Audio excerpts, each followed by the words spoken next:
जुलाई 2026 का आखिरी हफ्ता इंस्टाग्राम पर एक पेज लॉन्च होता है। नाम है आरक्षण हटाओ आंदोलन।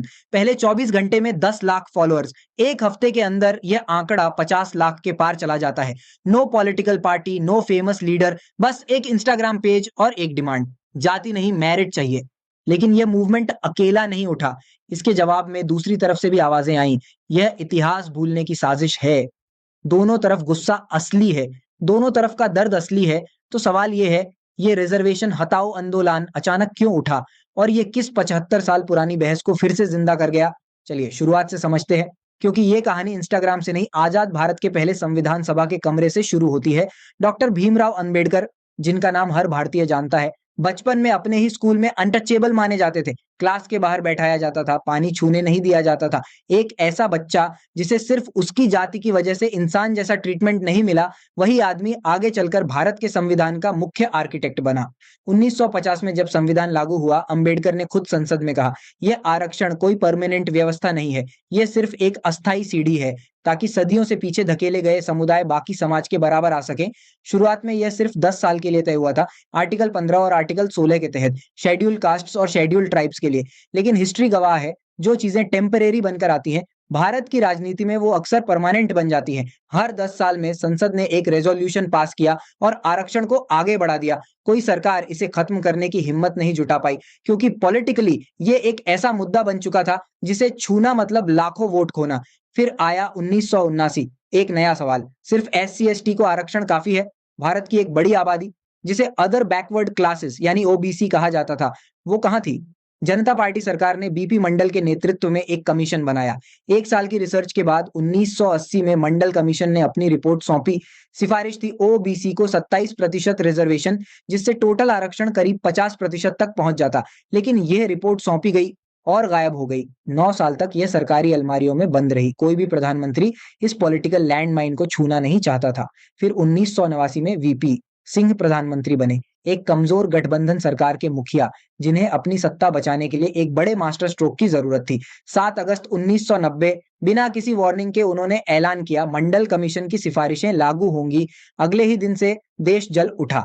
दिल्ली यूनिवर्सिटी के पास राजीव गोस्वामी नाम का एक 20 साल का छात्र अपने ऊपर मिट्टी का तेल उंडेलता है। भीड़ चिल्ला रही है, रुक जाओ, लेकिन वो माचिस जला चुका होता है। अगले पल उसका शरीर आग में है। यह फुटेज पूरे देश की टीवी स्क्रीन पर दिखाया गया। अगले कुछ हफ्तों में दर्जनों स्टूडेंट्स ने आत्मदाह की कोशिश की, कई मारे गए, बसें जलाई गईं, कर्फ्यू लगे। भारत ने शायद ही कभी किसी पॉलिसी को लेकर इतनी हिंसा देखी हो। स्टूडेंट्स का कहना था, यह हमारे भविष्य की हत्या है, सिर्फ जाति के नाम पर। दूसरी तरफ गांव देहात के लाखों परिवारों के लिए यही आरक्षण पहली बार किसी सरकारी नौकरी तक पहुंचने का इकलौता रास्ता था। दोनों साइड्स जेन्युइन थी और यही टकराव आगे 30 साल तक भारत की अदालतों और सड़कों पर लौटता रहा। 1992 में मामला सुप्रीम कोर्ट पहुंचा, इंदिरा सोने वर्सेस यूनियन ऑफ इंडिया। 9 जजेस की बेंच ने फैसला सुनाया, आरक्षण कॉन्स्टिट्यूशनल है, लेकिन एक लिमिट के साथ। टोटल रिजर्वेशन कभी भी 50% से ज्यादा नहीं हो सकता। यह 50% की दीवार आज भी हर नई मांग के सामने खड़ी रहती है। अब यहां से कहानी और पेचीदा हो जाती है, क्योंकि असली बहस सिर्फ आरक्षण चाहिए या नहीं नहीं रही, बल्कि यह बन गई, आरक्षण का फायदा किसे मिल रहा है। अगस्त 2024 में सुप्रीम कोर्ट के 7 जजेस की बेंच ने एक बड़ा फैसला सुनाया, state of Punjab versus Devendra Singh case में। कोर्ट ने कहा, स्टेट्स अब एससी एसटी कैटेगरीज के अंदर सब क्लासिफिकेशन कर सकते हैं, यानी उन कैटेगरीज के अंदर भी सबसे पिछड़े समुदायों को अलग से प्राथमिकता दी जा सकती है।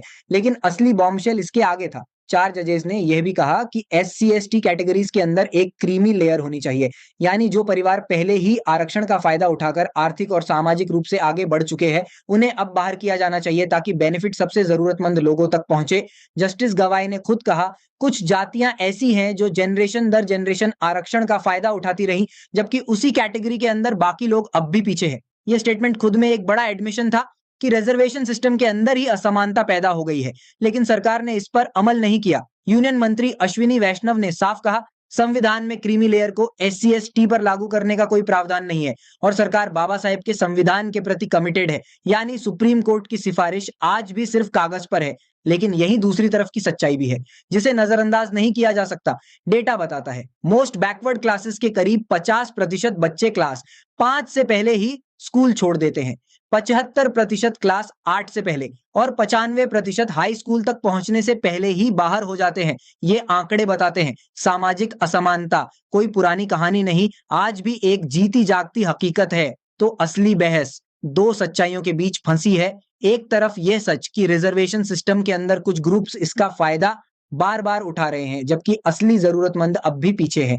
दूसरी तरफ यह सच कि लाखों परिवार आज भी उसी सामाजिक बहिष्कार से जूझ रहे हैं जिसके लिए 1950 में यह सीढ़ी बनाई गई थी।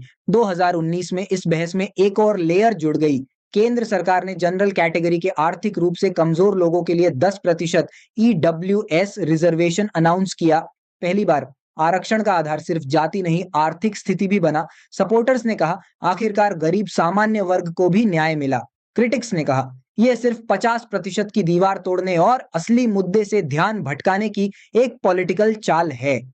टेंशन पीक, वापस वर्तमान में क्लोजिंग आर्क, और यहीं से हम वापस आते हैं जुलाई 2026 के उसी इंस्टाग्राम पेज पर। रिजर्वेशन हटाओ आंदोलन खुद को बताता है पीसफुल, कॉन्स्टिट्यूशनल और हर भारतीय के प्रति रिस्पेक्टफुल। इसकी डिमांड साफ है, मेरिट बेस्ड सिलेक्शन, आर्थिक जरूरत के आधार पर सपोर्ट और कास्ट बेस्ड पॉलिटिक्स का अंत। इसके साथ साथ ई-20 जनता पार्टी और रिजर्वेशन रिमूवल संघ जैसे छोटे डिजिटल कैंपेन्स भी उभरे हैं। यह सारा मूवमेंट कॉकरोच जेंटा पार्टी जैसे यूथ लेड सोशल मीडिया आंदोलनों की उसी लहर का हिस्सा है जो हाल के महीनों में तेजी से बढ़ी है। लेकिन आरक्षण के सपोर्टर्स इस मूवमेंट को अलग नजर से देखते हैं। उनका तर्क है सिर्फ इंस्टाग्राम फॉलोअर्स की गिनती किसी सोशल रियलिटी को नहीं बदल देती। असली सवाल अब भी वही है जो 1950 में था। क्या भारत ने वाकई कास्ट बेस्ड डिस्क्रिमिनेशन को पीछे छोड़ दिया है, या यह अब भी उतना ही जिंदा है, बस उसका चेहरा बदल गया है? 75 साल पहले अंबेडकर ने एक अस्थाई सीढ़ी की कल्पना की थी। आज वो सीढ़ी भारत की सबसे बड़ी राजनीतिक और सामाजिक बहस बन चुकी है। एक ऐसी बहस जो हर जनरेशन में नया रूप लेकर लौटती है। 1990 की सड़कों की आग हो, 2024 का सुप्रीम कोर्ट फैसला हो, या 2026 का ये इंस्टाग्राम आंदोलन, सवाल वही है, जवाब आज भी अधूरा है। अगर आपको यह पूरी कहानी समझ आई हो तो कमेंट में बताइए आपकी राय क्या है। और अगर ऐसी डीप डाइव डॉक्यूमेंट्रीज पसंद है तो चैनल को सब्सक्राइब जरूर करें।